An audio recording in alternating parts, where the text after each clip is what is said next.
Selamat datang di channel Review Drakor. Jangan lupa subscribe, like, dan komen. Jaksa Han di perjalanan pulang, pengawalnya kebingungan karena dia tiba-tiba menghilang dan muncul lagi dengan keadaan pingsan. Pengawal itu juga mengatakan kalau Kang Chul berhasil kabur. Kang Chul sedang dibantu dua orang pegawai untuk dibawa ke rumah sakit. Tiba-tiba dia kembali ke dunia webtoon dengan Jaksa Han yang sudah ada di depannya. Lalu dia melihat tulisan episode terakhir. Tuan Oh yang mengetahui Yunju sudah sadar ingin menjemputnya ke hotel. Ia memanggil taksi, dan saat akan masuk, tiba-tiba ia sudah ada di dunia webtoon. Ia juga melihat tulisan episode terakhir. Yunju pun ikut terseret kembali ke dunia webtoon dan melihat tulisan yang sama. Yunju pun masuk kembali ke hotel dan bertanya tanggal berapa sekarang. Ternyata dia sudah melewati 1 tahun di dunia webtoon. Yunju yang kebingungan melihat Sohee dan bertanya soal Kang Chul. Sohee bercerita kalau Kang Chul sudah ditangkap polisi 1 tahun lalu. Flashback, Jaksa Han yang melihat Kang Chul menyuruh anak buahnya untuk membawa Kang Chul ke rumah sakit. Seorang dokter melihatnya dan membawanya masuk. Dia dilarikan ke rumah sakit dan ditahan setelah itu. Ternyata selama ini dia berpura-pura mati, cerita Sohee. Sohee juga memberitahu kalau vonisnya akan ditetapkan besok di pengadilan. Yunju bisa pergi ke sana kalau memang ingin bertemu dengan Kang Chul. Yunju bertanya, apa Sohee tidak datang? Sohee menjawab kalau ia harus pergi dan meminta untuk menyampaikan salam untuk Kang Chul. Yunju masuk ke ruang sidang dan melihat Kang Chul. Doyun melihat Yunju dan memanggilnya. Kang Chul yang mendengarnya membalikkan badan untuk melihat Yunju. Ia tersenyum melihat Yunju yang menahan tangis. Karena kejahatannya, Kang Chul pun dijatuhi hukuman mati. Setelah sidang selesai, Yunju mendekati Kang Chul. Polisi menghalanginya. Lalu Kang Chul meminta izin untuk berbicara sebentar. "Kenapa kau lama sekali?" tanya Kang Chul. "Aku langsung datang setelah sadar, tapi ternyata 1 tahun sudah berlalu," jawab Yunju sambil menahan air matanya. "Kenapa kau tidak kembali ke dunia nyata?" tanya Yunju. "Aku sudah mencobanya, tetapi tidak bisa. Mungkin karena ini episode terakhir," jawab Kang Chul. Penjaga pun membawa Kang Chul masuk. Doyun membawa Yunju pergi. Tiba-tiba ada kunci di borgol Kang Chul. Ia pun membuka borgol dan muncul pistol di tangannya. Di perjalanan, Doyun mendapat kabar bahwa Kang Chul berhasil kabur. Ia pun bergegas ke kantor polisi dan menurunkan Yunju di sebuah kafe.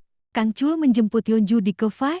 Yunju bertanya apa yang terjadi. Kang Chul bercerita kalau tiba-tiba ada pistol di tangannya, lalu ia kabur dan sudah ada mobil dengan sebuah alamat.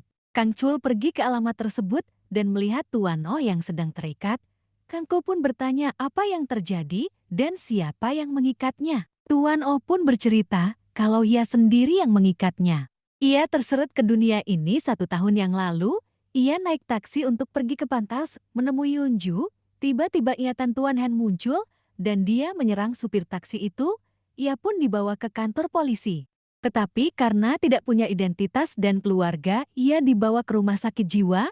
Bahkan di sana, Tuan Oh mencoba menyakiti perawat. Tuan Oh melarikan diri dari rumah sakit jiwa pagi ini. Tuan Oh takut sesuatu yang buruk akan terjadi. Jadi dia sudah menggambar rumah untuk persembunyian dan tablet di dunia webtoon. Jadi dia pergi ke sana dan menggambar untuk membebaskan Kang Chul. Yunju sampai di tempat persembunyian ayahnya dan syok melihat ayahnya yang terikat. Kang Chul mengatakan dia yang memintaku untuk mengikatnya karena Tuan Oh tidak bisa mengendalikan diri. Yunju pun menangis melihat keadaan ayahnya. Kang Chul berbicara dengan Tuan Oh. Menurutnya, dia dan Kang Chul tidak bisa bersama. Saat Kang Chul memiliki akhir yang bahagia, maka Tuan Oh akan sebaliknya. Tuan Oh meminta agar Kang Chul memiliki akhir yang bahagia dan biarkan dia menghilang di sini. Kang Chul menjawab kalau dia tidak bisa melakukan itu.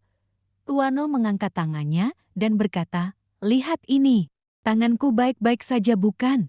Ini karena aku membunuh seseorang pagi tadi." Sebelumnya tangan Tuan Oh tembus pandang. Lalu ia membunuh perawat agar bisa kabur dari rumah sakit jiwa. Tuan Oh sudah tidak bisa kembali normal sekarang. Ia meminta Kang Chul untuk menuruti permintaannya. Jaksa Han yang mengetahui Kang Tul kabur menyiksa Do-yun untuk mencari Kang Tul dan Yeonju. Jaksa Han menelpon Kang Tul dan memintanya untuk menemui Jaksa Han dengan membawa tabletnya.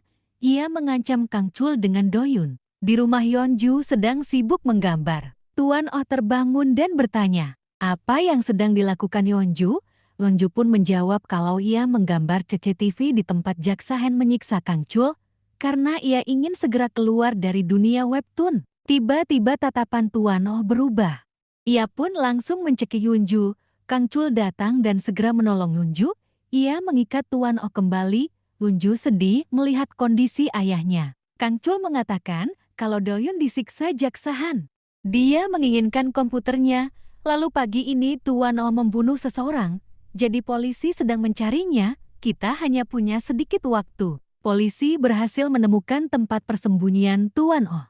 Mereka melihat mobil yang dipakai Kang Chul untuk melarikan diri, jadi polisi mengepung tempat itu.